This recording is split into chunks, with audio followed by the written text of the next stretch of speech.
Dave Smith of the Boys and Girls Club of Kansas City, Missouri. Welcome to Cascade's Corner. Thank you, Jim. Good to be here. It's good to be here. It's a long time, just like my aunt said, we've come a mighty, mighty, mighty long ways, and That's right. you are the director of the Kansas City, Missouri Boys and Girls Club. That's right. Okay, then, tell me a little bit about your story. You know, first of all, I am a product of the Boys Club. I grew up in Boys Club. Okay. And, you know, I was raised by a single parent female, youngest of 5 boys. And my mother used everything she could to help us stay on the straight and narrow. Mm-hmm. And so I used the YMCA. I was a member of Minute Circle, Right. Friendly House. That's right. That's right. And then went to the Boys Club, played in the Jets Boys Club baseball program. That's right, I remember that. Frank White and them, and some other guys much better than Frank. Frank's tough. Right. There was some guys, you know, There was a lot of guys. a lot of guys could play. And but I played bitty basketball at the clubs, football, swimming. Also in the leadership program. So I have a rich history in the clubs. Then I went to Central High School, graduated from there, went to UMKC on a basketball scholarship. Stayed out there and did got my undergrad and graduate degrees, and stayed and coached at basketball, taught out there, managed programs. Great experience, you know. Decided didn't want to be on the road that much as a college coach. And after about 10 years, I left and went to the YMCA. And started out as a program director. And I left there 13 years later. I was VP for financial and community development, and was recruited back to the Boys and Girls Clubs at that time. You know, in 1985, they added girls, so Boys and Girls Clubs. Mm-hmm.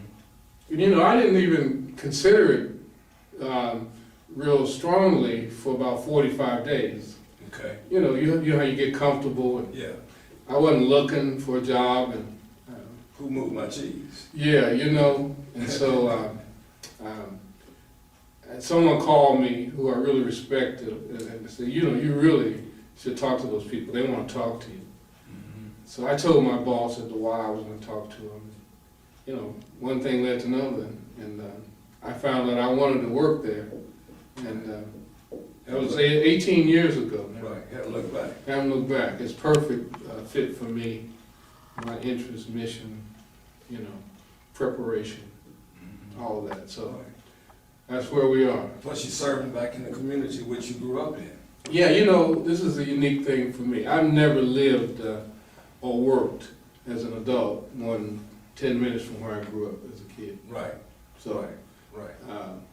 and that's pretty unique. And so I still live in Central City. Right. Yeah, and so do I. Yes. It's a good experience. Oh yeah, I mean, I don't. It's a different flavor than what other people might think. How many kids do you have enrolled in Girls and Boys Club? We will, this year we'll enroll almost 8,000 members. 8,000? Yeah, 8,000. What type of balance do you have? About half of those are girls, you know, 45% of girls. We have 80% are African Americans. Mm-hmm. We serve, Caucasians, Latinos, across our system. We got 5 clubs. We serve from Wyandotte County to eastern Jackson County with sites, and we'll have over 1,000 kids every day in programs. Really? Yeah, throughout those sites. You know, Right. so that's our goal is in the next 3 to 5 is to double that to 2,000. So we're trying to raise money. Next year is our 100th anniversary, so we're as an organization here locally. Right. So we're trying to leverage that. Right. How do you feel about the dropout rate of African American students in the Kansas City, Missouri area? And what are you doing to try to bridge that gap? I'm glad you asked me that because part of my recent past was service on the school board, Kansas City Missouri School Board. 4 years president of that group. And, you know, my takeaway from that experience was that obviously young people need more time in academic preparation, but it shouldn't be at the expense of their normal development. You know, but our kids that we're talking about, unfortunately, normal development is different. Normal development means now additional, you know, preparation. That's right.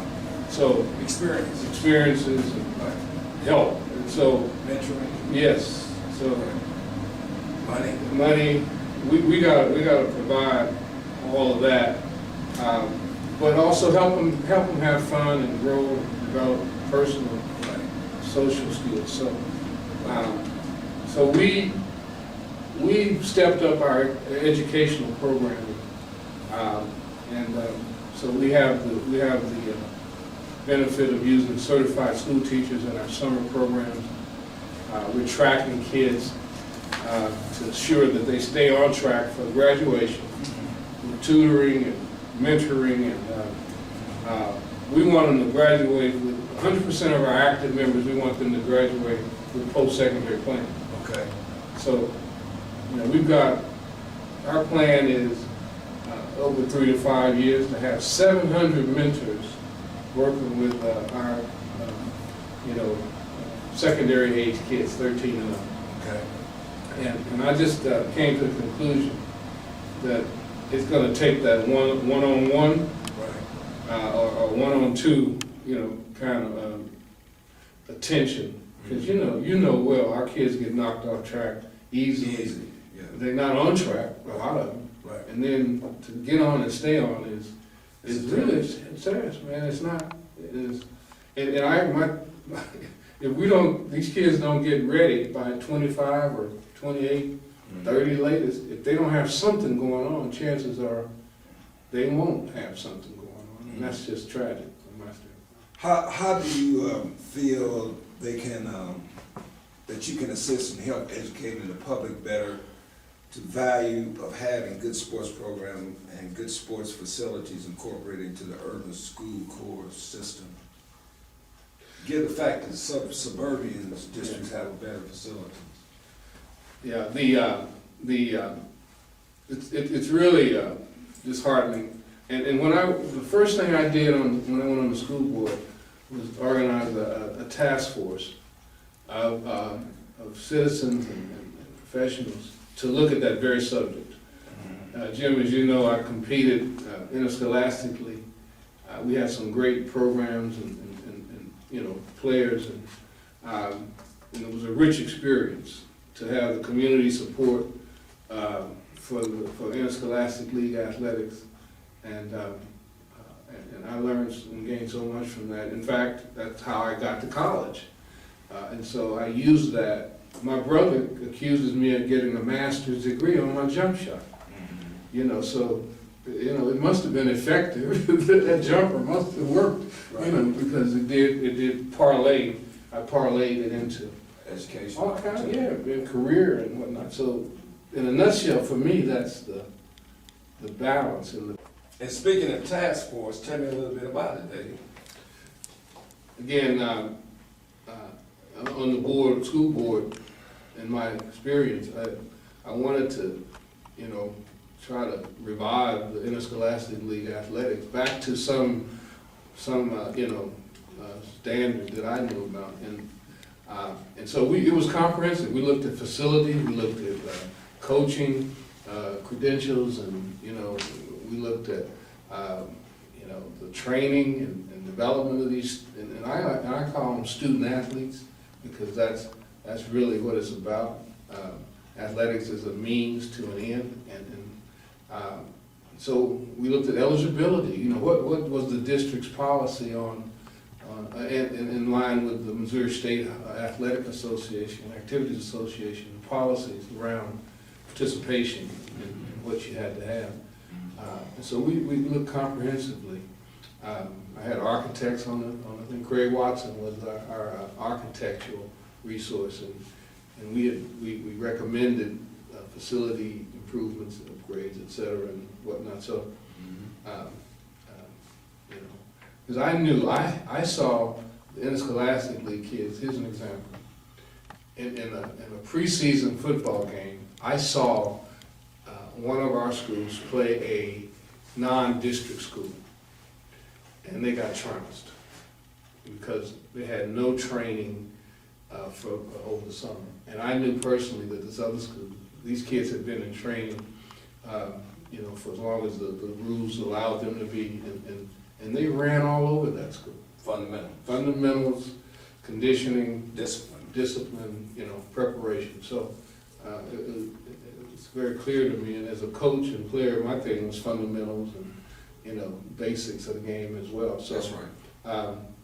So but you know, the school district had too many fish to fry to really give that topic the attention it needed. And then when you don't have the administrators who get it and understand that and see that as part of the richness of you know, secondary education, it's just like science and math. You know, you got to have, you know, fine arts. You got to have leadership programs. You know, you got to have a well-rounded experience for kids to really get the most out of school. And sports is key. Right. I mean, and I think we've probably underutilized sports in reaching our kids. I agree with that. I mean, they're naturally talented and interested and drawn to sports. And you can recall, I know, there's been criticism over the years of overemphasis on sports in the black community. And I say that's bunk, because that's our skill set and interest and ability set. And let's leverage it, let's maximize it by teaching kids properly, by helping them understand the role and opportunities. You know, arguably, to me, sports industry, which I think we should call ESPN got it right. It's entertainment, and it's big money. Arguably, it may be second only to information technology as an industry. Maybe second, because you know, look at these people. What did Pujols just get?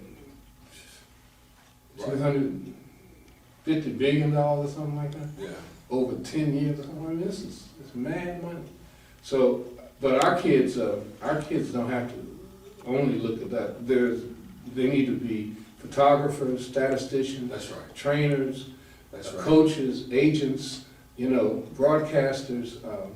You know, there's all kind of you know, career and occupational opportunity through sports, and I think we got to help the kids understand those opportunities and what it takes. Speaking of sports, what type of sports do you promote at the Boys and Girls Club? We have a pretty wide range of sports activities. We're fortunate to have nice facilities, you know, full gymnasium. That's one thing, as I've developed facilities, you know, we put in nice wood floors. Right. I don't, you know, we don't have no little. It's not like playing in the basement of Holy Name. No, you know, that's right. Yeah, half of a court. You know? So, concrete. And in the basement. The board, my board says, you know, man, that's expensive. I say, hey, but, you know, it's just like our baseball fields. Right. We got $4 million in baseball fields. Right. Right. Because, nice looking. yeah, I mean, you know, the fact is, if we're gonna revive baseball in the inner city, RBI, that's our program. Right. You gotta have the trappings. These kids aren't gonna play like we picked up Right. and played anywhere. Right. Didn't need that many. Cell park. Yeah. The lights go out. Yeah. Don't work. Right. I mean, we played, but that's not what we're dealing with now. And these kids, they need batting gloves and bats, and you know, they gotta have the guard. They see these guys on TV, you know, and so, you know, I take it literally. If we're gonna revive it, you know, then we need to show some pizzazz for these kids. And so we have swimming pools, you know. Our kids don't know how to swim. Right. We got weight rooms. Right. We're getting more and more into soccer, and providing that experience. You know, obviously our basketball programs, and, wrestling program. One of our clubs had a really outstanding wrestling. Every club has a track and field club, that the kids participate in. We're partnering with a local group. So those kind of sport activities were being offered. And, I heard the publication the other morning, they were talking about women, and particularly black women. Black women suffer heart disease and obesity. Yeah. And one of the reasons they say that happens in African American women is that somewhere after grade school, they lose their mindset to participate in sports. That's one thing. And the other, a couple other features was that it wasn't cool anymore. Don't want to mess up your hair and that type of thing. And then the lack of opportunities to do sports because of financial position. What do you think about that? Yeah, I think all of those. And your club can provide that gap there. Yeah, and we work at it. I think all of those are probably contributors. For instance, our baseball program includes girls softball, but there's no foundation in the inner city for girls softball. Right. You can't find a girls softball team in the inner city. I mean, we've been trying for 12 years to develop that. Right. And we have to bring in girls from outlying areas as examples and help our kids. You gotta it's gotta catch on. Right. I mean, boys baseball is hard enough. Right. That's right. The girls aren't given opportunities. We've got. If you think about interscholastic league activities, right, and how kind of bare it is for boys, right. Think about what it is for girls. Right. Why don't you talk a little bit more about the facilities and how the community has a lack and a hunger for need for facilities, not just your facilities, right, but there needs to be some supportive cast out there so that we can promote the whole community, because you can't just connect to the hands. We want the whole body, like Stephen Covey talks about. Yeah, I think there is an under investment in facilities for our youth, period, in Central City. And that certainly would extend to athletic facilities. Again, I mentioned our baseball complexes, that we went to Parks and Rec and said, look, we'll invest and improve these facilities if we get, strong usage agreements that collaboration. Yeah, and so, because they weren't going to do that. Right. But there's just, again, the schools aren't available in condition, and you don't have in these communities the facilities that you have in suburbia. And that's what I tell my board and funders. I said, look, why would we not have adequate facilities in Central City like we do around? And it's a hard argument to defend, So, and I know from talking with Carlos, Cascade Sports has a master plan. I've seen it, and it looks great to create these outdoor basketball facilities right in the heart of the community where kids can access, large numbers can participate. And it's individual kind of efforts like that need support. I know Don Motley, former Negro League's baseball museum director, my baseball coach back in the day, he and his grandson want to develop a community baseball academy, right, and train these kids year round, right, like they do out in the suburbs, right, but not at that enormous admission cost. Right, I mean, it's expensive. So, and the government and business and all the entities in the community, really need to invest in this kind of thing, and so. But I don't know what it's going to take to get everybody to appreciate that. Our kids kind of get the short end of the stick, and continuously. So What three words best describe the Boys and Girls Club? Well, we got 5. Okay.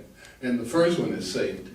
Okay. You know, we want the kids to be safe, and you know, we got 2 clubs, unfortunately, sitting right in the middle of the dubious title of murder, zip code murder factory. You know, these 2 clubs, neither one of them have a school. I want you to get this. Neither one of them have a school. Public or charter. Charters are public too. So, Right. so charter or non-charter. There's not a school serving those 2 zip codes, 64131, 64130, that have a school that is better than the state's lowest level of performance. Okay, so there isn't a school serving those 2 huge zip codes that has a performance rating higher than the lowest level statewide. So, you know, safety is critical. Fun, you know, we want the kids to have fun. That's right. That's 2. That's 2. Yeah, we want them to have. We want to recognize them and praise them. We want them to have opportunities and exposure. And then we want them to have strong adult guidance. So those are like the 5 things that we strive for every day, you know, in our program. When you were a child, what did you want to be? That's a wild question. Man, you know, I have, frankly, don't really know. I know that I was interested in a theater acting, but I was too cool.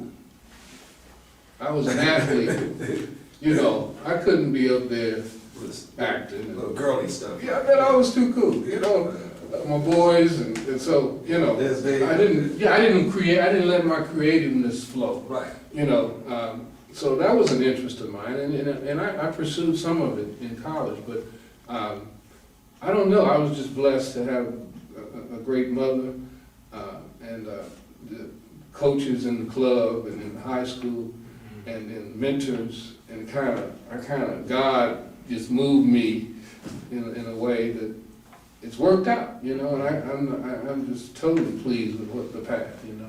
So, but I think on that subject, we have to help kids explore their gifts and talents, and then those opportunities and exposure I talked about, kind of connect them up and see what lights a fire, and then help from there. They gotta get a fire somewhere. And a lot of it is self-confidence too. Yeah, a lot of it. Because you gotta be willing to go in uncharted waters. Right. A lot of times our kids have things on their mind, they don't know how to express it. And Right. like you said, you're trying to get those one-on-one mentors to maybe we can develop some of their skill set. Tell us something that we don't know about you.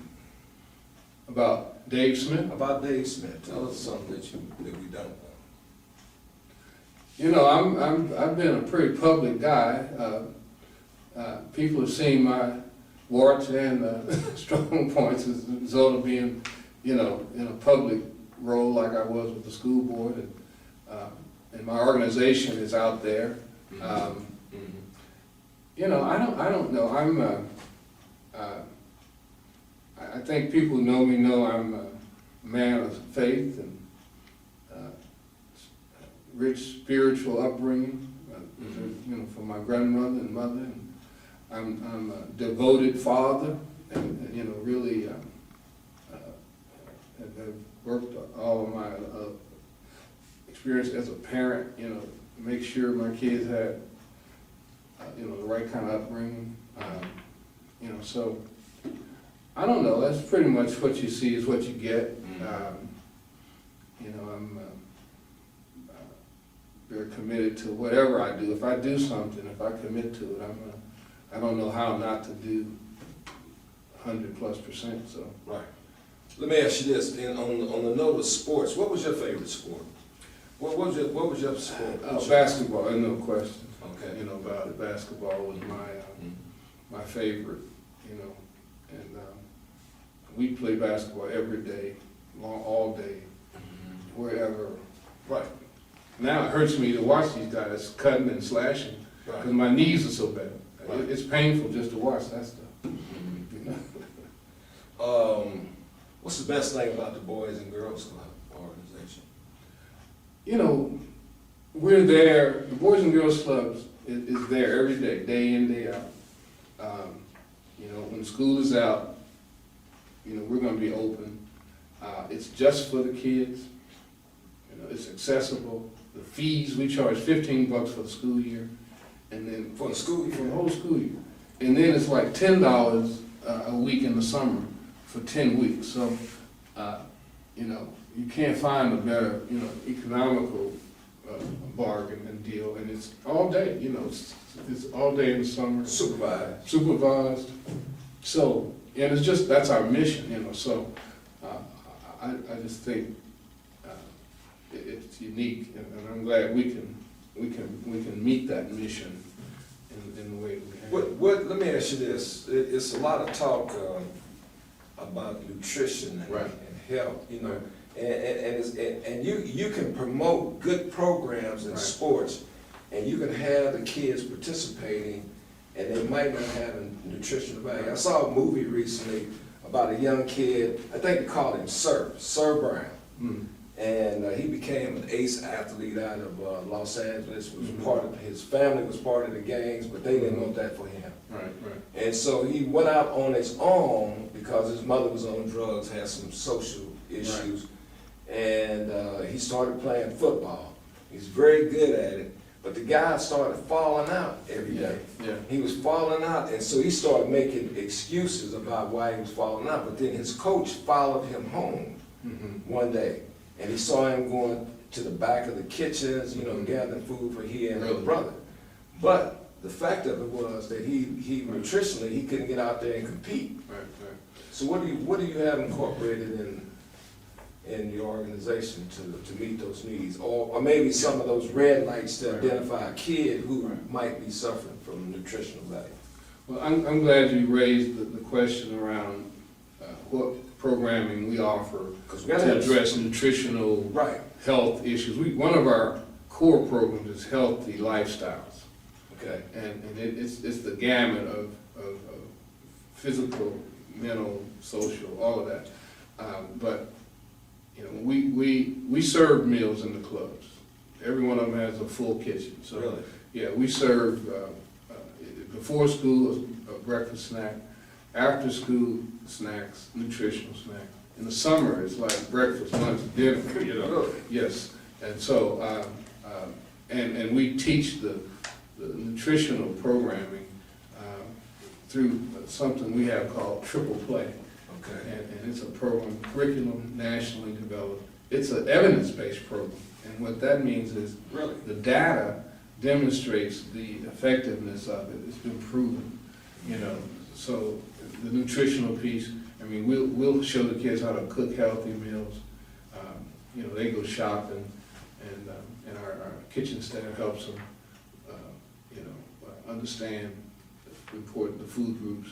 You know, we'll work with mama as well to show her kinds of things. So you actually have some type of session with the parents and the Yeah. kids and talk about Right. nutritional values along with the use of the facilities? Yeah, along with the activities. So, you know, it's like you were saying earlier, it's all part of the body. It's the whole body. Right. That's where I think we get a disconnect. It's not just the Right. hands and the Right. feet, it's the Right. whole body if we're gonna do something. Let me ask you, let And me then ask, let me just say too, Jim, we deal with stuff like substance abuse prevention, that's part which of it. can't get lost in terms of That's part of fitness and nutrition. That's part of We it. deal with conflict resolution, which is a healthy lifestyle. That's part of it. You know, we deal with peer pressure issues and how do you avoid risky behaviors, because hey, that's the biggest health risk our kids face today is risky behaviors. Right.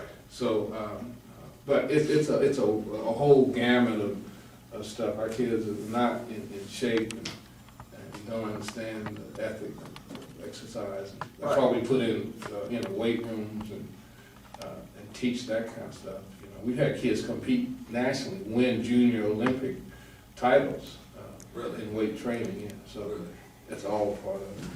Well, let me say this to you. What our hopes at Cascade Sports is we can develop collaborations with Right. leaders such as yourself to develop sports and education in our community, because I think to treat the whole body, it takes a collaboration. Yeah, And we have to be committed to collaborating together.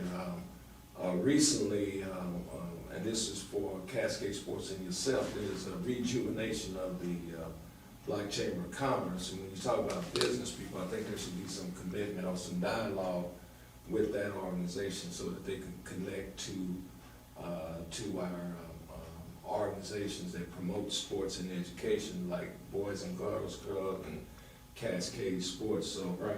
I really want to appreciate you coming out this afternoon. I know you have a very busy and intense schedule. It took a lot to get you here. It took quite a bit to get you here. And what we want to do is we want you to come back. We'd like for you to come back as we get towards the spring. And let's talk about this baseball for as our kids, meaning girls and boys, because I got maybe some ideas about that. Because I had daughters and they played sports, you know what I mean? Right. I think a lot of it has to be a collaboration with our biggest resource in our community, even with Cascade Sports and the Boys and Girls Club, is our churches, Right. Where we have a lot of kids that are not doing anything. So again, David, it's been a pleasure to meet with you this morning and interview you. And it's like my aunt said, we come a mighty, mighty long way. Yeah. And for some reason, we're still here. For Well, some reason, we're still here. God has given us another chance to serve our community.